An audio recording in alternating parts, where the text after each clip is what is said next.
a custom GPT is like the super beta version just for yourself, kind of see if you can get something to work with AI.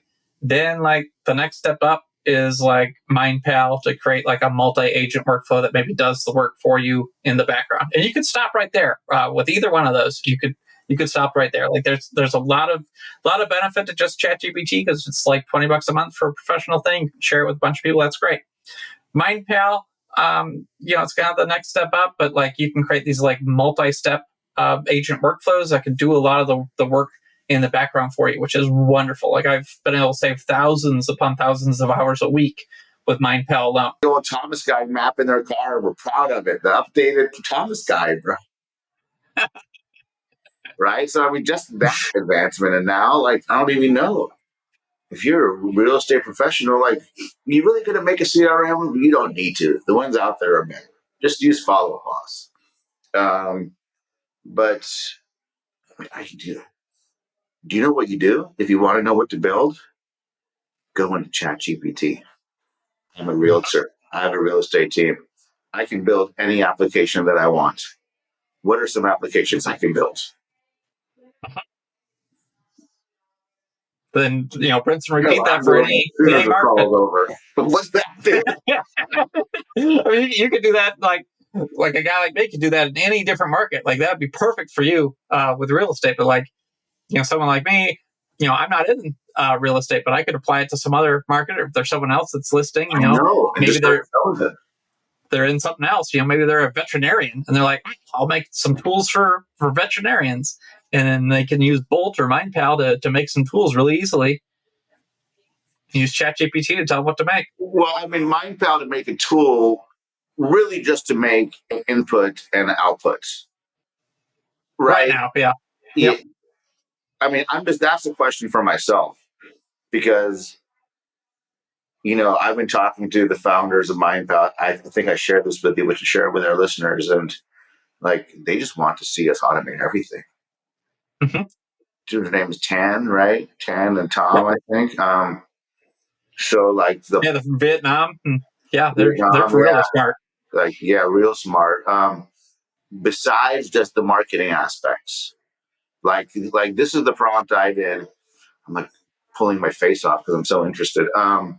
Is I have a real estate team. What are the departments that I should have? Great. Okay. What can I automate in each of those departments? Write me a workflow of custom GPTs to automate that process. Mm-hmm.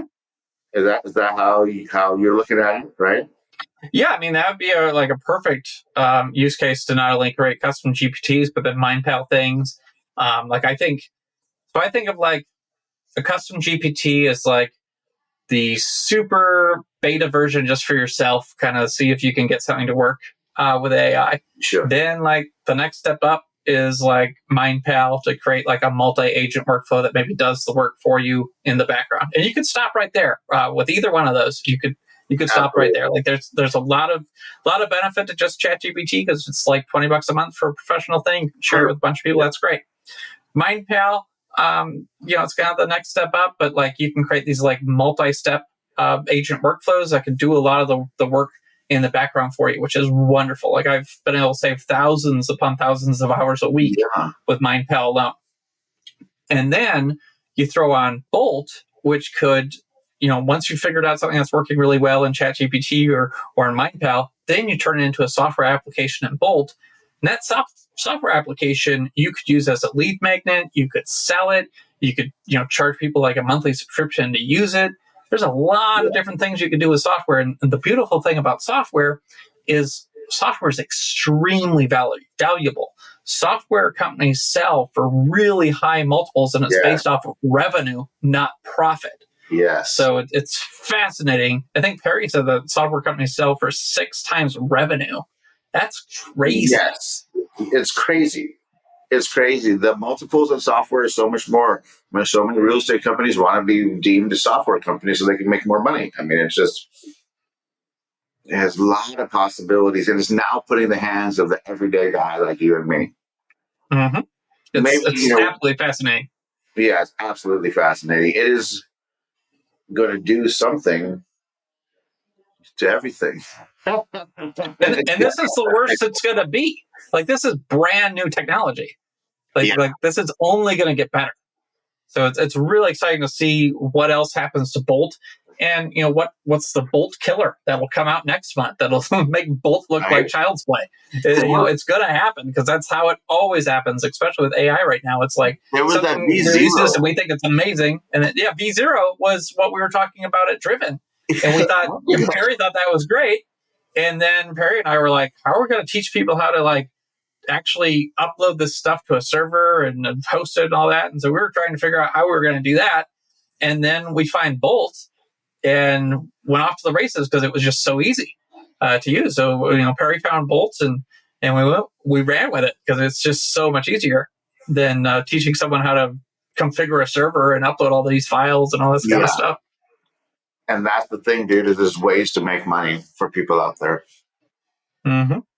It's ways. There's tons of ways to make money. I'm not quite sure exactly how Bolt is making money. I know that they have the option to buy the additional, tokens and stuff like that. So that's part of their revenue. I don't know if the hosting of the apps is somehow they're connected to the company. Maybe they're an affiliate or something of the hosting platform. I don't know how it's working with that.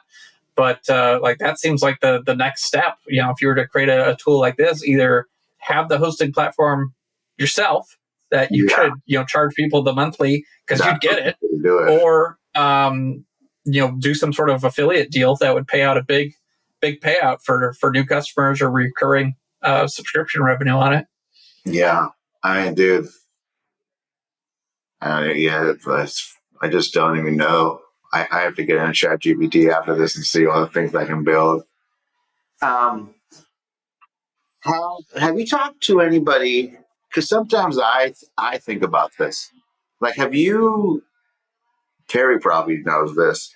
You guys hiring any offshore talent to help with GPT and workflow creation? I know you probably aren't. I'm sure I'm not. I mean, I think with Qasim's got that. What is it, Pareto talent or something like that? I think that would be a really good fit for a lot of the stuff he's doing. And then I know Perry has some other companies where he's got outsourcers too. So I think there could be some advantages to not only giving them these tools and hoping that they don't get totally scared off and go, I need to find a new job kind of thing. Because I know some of them are going to think that way. But I think some of them are going to get replaced, and that's my plan. Yep. Yeah, they'll totally get replaced. Those people, just aren't ready for this new age.